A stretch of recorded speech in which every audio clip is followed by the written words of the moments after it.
अस्सलाम वालेकुम, मैं हूं अदील राजा। आप देख रहे हैं मेरा यूट्यूब चैनल। नाजरीन, बात करेंगे आज तवक्कुआत के ऐन मुताबिक इमरान खान के 190 मिलियन पाउंड केस का फैसला जो है वो डिले हो गया है, तातुल का शिकार हो गया है।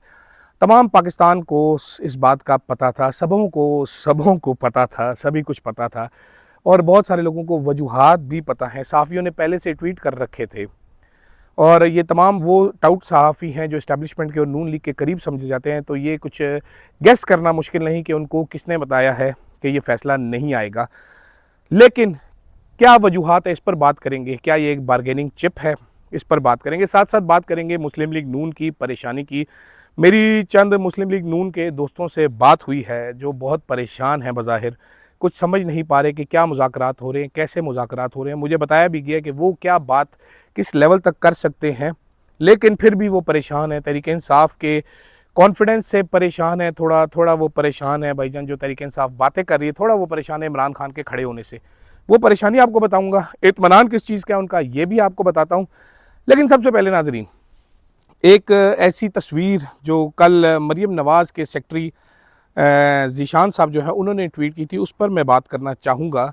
ये नॉर्मली अवॉइड करना चाहिए, मैं ऐसी चीज़ों पर बात नहीं करता। जब मैं और अरशद साहब प्रोग्राम किया करते थे, मैं प्रोड्यूसर था उनका, तो हम अवॉइड करते थे। अरशद साहब तो बिल्कुल ही किसी की शादी, किसी की ये अवॉइड करते थे। लेकिन इस जहरीली खातून के ऊपर बात करना बहुत ज़रूरी है। ज़रूरी इसलिए क्योंकि ये वो खातून है, अरशद साहब का जिस दिन जनाजा था उस दिन उनके कॉफ़िन की तस्वीर लगा के बकवासियात की थी इन मोहतरमा ने, जो कि सच पर मबनी भी नहीं थी। अरशद साहब अपनी ज़िंदगी में जब भी कुलसूम नवाज़ की बीमारी की खबर आती थी वो ट्वीट करते थे उनके बारे में और नेक तमन्नाएं अपनी और सेहत के हवाले से उनको विश किया करते थे। फिर भी इन्होंने एक घटिया हरकत की थी, तो बात करना बड़ा ज़रूरी है। तस्वीर है नाजरीन मरीम नवाज़ के जो सेक्रेटरी हैं ज़ीशान, जो मरीम नवाज़ जलसों में कहा करती थी कि मेरा बाजू मेरी ताकत। उसने एक तस्वीर ट्वीट की जिसमें एक नहीं दोनों हाथों से वो अरबी शेख जो हैं आए हुए हैं पाकिस्तान इमाराती, उनका हाथ पकड़ कर खड़ी हैं। क्या किसी खातून को ये ज़ेब देता है?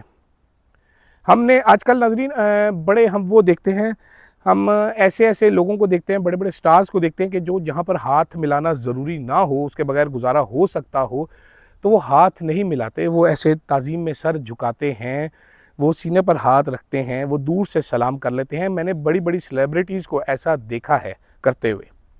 बेनज़ीर भुट्टो की बड़ी तस्वीर है ऐसे, वो दूर से सलाम कर लेती थी। और ये इस्लामी रवायात नहीं है।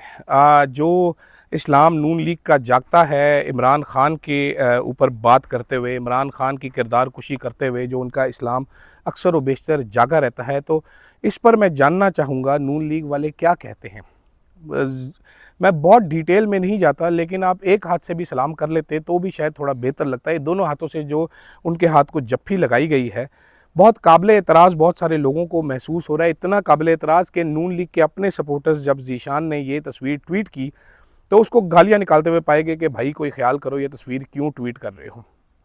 तो अपने बारे में मोहतरमा मरीम नवाज़ का क्या ख्याल है, जो कि उनके बकौल और उनके एक टाउट साफ़ी सुहेल वड़ाइच के बकौल बहुत ही मजहबी घराने में उनकी परवरिश हुई है, बहुत वो मज़हब से ख़ासा लगाव रखते हैं। इस किस्म की तस्वीर, मेरा ख्याल है पब्लिक परसेप्शन जो सोशल मीडिया पर ट्रोलिंग हो रही है, बहुत बड़ा डेंट पड़ा है।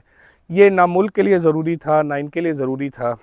जोशो जज्बात में आकर या अच्छे ताल्लुकात बनाने के चक्कर में वो ऐसे सलाम कर भी रही थी, तो तस्वीर पब्लिक होना ज़रूरी नहीं था। इसीलिए कहते हैं कि हर तस्वीर पब्लिक करने वाली नहीं होती और लैट्रिनों पर अपनी तस्वीरें लगाना ज़रूरी होती। इसके ऊपर नाज़रीन मैं बहुत सारा तबसरा, बहुत सारी बातें कह सकता हूँ, तबसरा कर सकता हूँ, मैं करना नहीं चाह रहा। एक घटिया तस्वीर थी और इन खातून की तस्वीर थी जो पंजाब की चीफ मिनिस्टर हैं, जो दूसरों को बात करने का कोई मौका हाथ से जाने नहीं देती। देखते हैं कितनी चीखें बराबर आज होती हैं गैंग ऑफ 3 की, इनकी बाकी 2 कनीज़ों की जानिब से, वो भी देखते हैं। इग्नोर करते हैं, खैर लानत भेजें इस तस्वीर के ऊपर। इनका यही काम है, अपने पर्सनल ताल्लुकात बनाने के लिए ये दोनों हाथों की जफ्फियाँ लगाते रहें।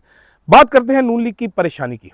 नून लीग नाजरीन इस टाइम ठीक ठाक परेशान है। मेरी नून लीग के चंद दोस्तों से बात हुई, बड़ी इंटरेस्टिंग बातें उन्होंने बताई। उन्होंने कहा भाईजान देखें, 9 मई के कमीशन बनाने का तो मतलब ये है कि हम इनकी लाइन पर आगे कि ये फॉल्स फ्लैग ऑपरेशन है।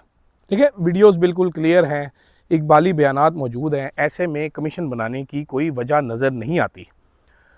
26 मई को तो इन्होंने चढ़ाई की थी, तो इसलिए उसका भी नहीं बनता। तो बेसिकली 9 मई के ऊपर नून लीग की आप 2 साल से कारकर्दगी देखिए, इनकी कारकर्दगी सिर्फ 9 मई के ऊपर है। हर चीज़ में 9 मई आता है इनकी, हर बात पे 9 मई आती है। 9 मई के बगैर ये ज़िंदा नहीं रह सकते, उसका जिक्र करते हैं, इतना उसका जिक्र करते हैं। फ़ौज का सूबेदार भी इतना जिक्र 9 मई का नहीं करता जितना ये लोग करते हैं। तो इनका ये कहना था उन साहब का जिनसे मेरी बात हुई कि जनाब देखें, अगर 9 मई के ऊपर हम आ जाते हैं इनकी बात में, मान लेते हैं, इसका तो मतलब है सारा बयानिया फिर फ़ौज का गलत था।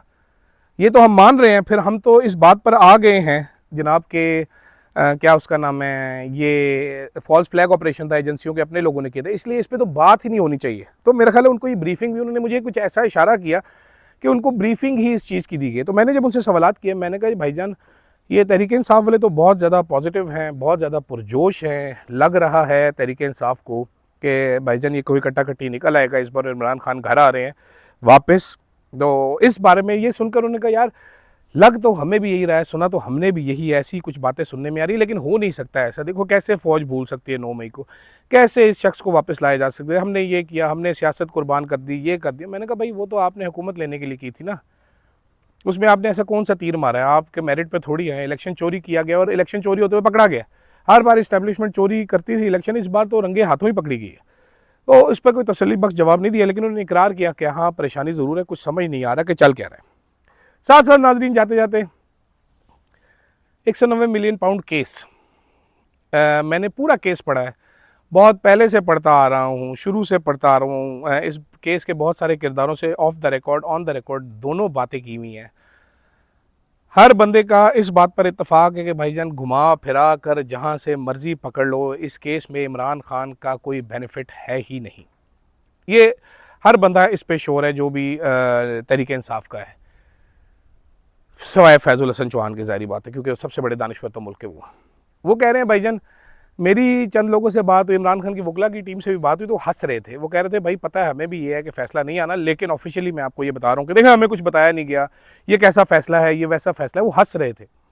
मैंने उनसे पूछा जनाब हंसने की क्या वजह, तो वो कहते हैं यार देखो फ़ैसले में कुछ है तो नहीं, ये फ़ैसला क्यों नहीं सुनाया जा रहा, मैं आपको समझाता हूँ।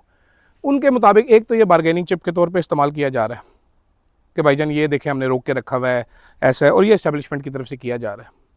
दूसरा उन्होंने साथ ही उनका ये भी कहना था कि जनाबे वाला दूसरी बात ये है कि जब तक इस्लामाबाद हाई कोर्ट में मंजूर नज़र जजेस नहीं आते, ठीक है, तब तक इस फैसले के सुनाए जाने का फ़ायदा कोई नहीं है, क्योंकि जब मंजूर नज़र आएंगे, शाहरुख अर्जुमंद आएगा और हुमायूं दिलावर आएगा, तभी तो वो इस फैसले को उड़ाएंगे, बरकरार रखेंगे, वरना दूसरा कोई जज तो उड़ा देगा। इन्हीं जजों के सामने लग गए, ये तो उड़ा देंगे, ये तो हमारे खिलाफ है, तो ये तो बड़े बुरे जजेस हैं जी, ये तो ये हैं, तो ये वो है। तो ये हुकूमती अरकान जो हैं, बहुत सारे ये इस्टेब्लिशमेंट के लोग जो हैं वो ये बयान करते हुए नज़र आते हैं। तो तहरीक इंसाफ के वकला जो हैं वो हंस रहे थे, एंजॉय कर रहे थे, सारी सिचुएशन को चिल कर रहे थे। लेकिन आप ज़रा ये सोचिएगा, ये हमारे चीफ़ जस्टिस के लिए सोचने का मुकाम है, ये लाहौर हाई कोर्ट के chief justice, Islamabad high court के चीफ़ जस्टिस के लिए सोचने का मुकाम है कि आपके जज का फ़ैसला कुछ टाउट साफ़ी अनाउंस करते हैं। ऐसे में क्या मयार रह जाता है आपके इंसाफ का, क्या औकात रह जाती है आपकी अदालत की। वो जो लाखों करोड़ों रुपया पाकिस्तानी हर माह आपके ऊपर ख़र्च कर रहे हैं, क्या फ़ायदा उसका। टाउट सहाफ़ियों से ही फ़ैसले सारे अनाउंस करवा दिए जाए तो बेहतर नहीं होगा, कौम का पैसा भी बचेगा और उनकी जलालत भी बचेगी।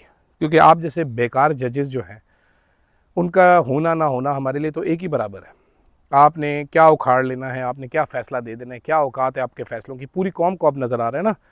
ये अदलिया बतौर इदारा जिस कदर जलील हो रहा है नाजरीन इस सारे में, ये मेरा ख्याल है हमारे चीफ़ जस्टिस को अंदाज़ा नहीं है। वो अपनी पार्टी में लगे हुए हैं, घूम फिर के KP के अपने इलाके में जाते हैं, जाके शो शू मार आते हैं, प्रोटोकॉल की घोड़े सवारी कर रहे हैं, दोस्तों यारों से मिल रहे हैं, रंगो रोगन देख रहे हैं, लाइब्रेरी का विज़िट कर लेते हैं, छत पे जाके देख लेते हैं कोई पाइप लीक तो नहीं है। इसके अलावा उन्होंने जहाँ जहाँ उनके दोस्त यार हैं वहाँ के दौरे रखे हुए हैं मुल्क के इधर उधर मैं घूम आता हूँ, फिर आता हूँ। इसके अलावा तो किसी काम के हैं नहीं। इस्लामाबाद हाई कोर्ट के चीफ़ जस्टिस का आपको पता है, लाहौर हाई कोर्ट की जो चीफ़ जस्टिस साहिबा है पहली खातून, उनका आपको पता है, ठीक है। तो बाकी पीछे रह क्या गया है, ये अदालतें होना ना होना, आवाम के लिए इनका क्या इम्पैक्ट रह गया है, क्या इनकी औकात रह गई है, ये आप ख़ुद भी जानते हैं, मैं भी जानता हूँ। ज़्यादा बात करने की ज़रूरत नहीं है। फ़िलहाल के लिए इतना ही। ज़िंदगी रही तो रात को दोबारा मुलाकात होगी कुछ नई खबरों के साथ, तज्जियों के साथ। हवा बड़ी ठंडी चल रही है, मौसम बड़ा ठंडा हुआ है। फ़िलहाल के लिए इतना ही, इजाज़त दीजिएगा। अल्लाह हाफ़िज़।